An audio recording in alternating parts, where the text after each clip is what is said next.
Hey guys, we're back with the Tiki Native Biker Show News Hub. We're here with none other than our Captain Colin. I'll let him introduce himself and where he's from and what he's riding at the moment, but it's awesome to have Colin in our space right now and to pick his brains and to talk about the whole ride and the cope-up of this journey. So Colin, introduce yourself and just tell us a little bit about yourself, what you do and what you're riding. Kia ora all, Colin Agnew's my name, born and bred in Nelson. I'm a heavy plant operator for Felton and Hogan, and I'm also the ride leader for the White Ribbon ride in the South Island. And like a lot of people on this journey, I'm riding the famous Harley Davidson Road King. Awesome, Colin. First question I want to ask you. Preparation leading into any ride, you're pretty much a 10-year veteran doing this, 2 years up the north, 8 in the south. In particular the south itself, both you and Libby are pretty much our organisers that plan our whole South Island.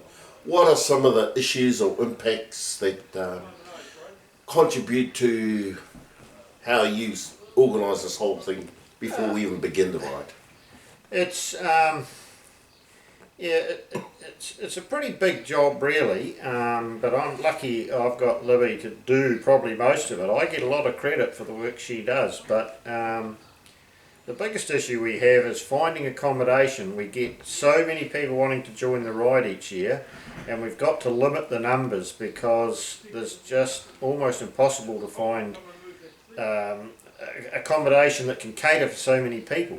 If we were to just take everybody that wanted to join, we could have 30, 40, even 50 bikes on the road, but finding accommodation is the biggest issue. The second issue is being able to work out a route where I can get that many bikers, or even the number we've got this year, I think was 18, getting them around the South Island safely.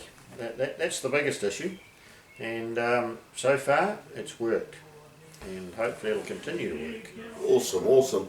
Colin, the messages that have been shared or given to us by the White Ribbon campaign or the White Ribbon Trust, do you think it's relevant to the communities that we go into or the schools? And do you think it's helped them? Oh, it's definitely helped them. The message we take with us, in particular this year, is you can see the look on the face, the faces of in particular the high school students that we visit. In my opinion, they're the ones we need to really target, because they're the future. They're the ones that are coming up and that can change what's going on. And this year in particular, this message is really getting through. You can see it in their faces. The schools have now realised that we're not a flash in the pan, we're not going to disappear, we're going to be back every year. So they're starting to prepare their children prior to our arrival, and it's just making a world of difference. This year has just been streets ahead of every other ride we've done in the South Island. Where do you see the ride heading to in the next year or two? Well, I hope it can only continue to get stronger. The South Island's pretty awkward because it's so far between events, and it's a long way to go. You know, but I hope and I believe it'll just carry on. It'll get stronger because I know the riders that are with me this year aren't going to let it die, and the public now know who we are, they know what we're about, and they look forward to us coming. So I think it'll just get stronger. It'll just get stronger as it goes on. Now, you're the only rider out of all of us that have had your wife, had your older brother, your daughter, and your 2 grandchildren that have been on this. Tell us, what does it feel like as a grandfather, as a husband, as a brother? That's just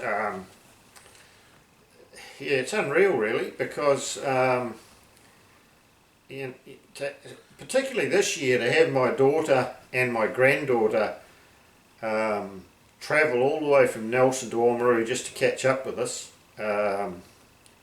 It's just an incredible feeling to know that my family supports what I'm doing. Really, my whole family, not just not just my wife, but all of them. They really support what I'm doing, and it just makes it all worthwhile. It's just it's an incredible feeling to have them riding with me. Finally, Colin, tell us a little bit about the ride, or the rides over the years, and the camaraderie between new riders, consistent riders that have been. Oh, it's been brilliant. We've had the odd year that's been a wee bit different, but we've never had any major problems. This year, in particular, has been the best. But in my opinion, this has been the best one we've had as far as the camaraderie of the riders go, the way everyone's cooperated. It's the same old story. Trying to get 18, 20 motorcyclists to do anything all at the same time is almost impossible. Like I keep telling everybody, it's like herding cats. But this year has been incredibly good. It's been good every year, but this year in particular has been incredibly good. Mainly because everyone's here for the same reason. They know why they're here, they know what they've got to do, and they know it's not a holiday. When the time comes to move, we move, and it works really well. Yeah, no, I've been really pleased. Well, finally, Colin, just want to acknowledge all the good work that you've actually done for this whole campaign, and particularly our ride, because again, we know what you and Libby, the little bit of what you and Libby do. We don't know entirely what you guys do, but we appreciate your guys' ability and to be able to help set up this ride. So thank you once again, and it's been awesome riding with you, and we look forward to doing more in the future. Yeah, thanks, Eru, and thanks to Tiki as well, because without you two coming all the way from Ngaruahia every year, which is a major feat. I mean, for you two, it must cost you two twice as much as the rest of us.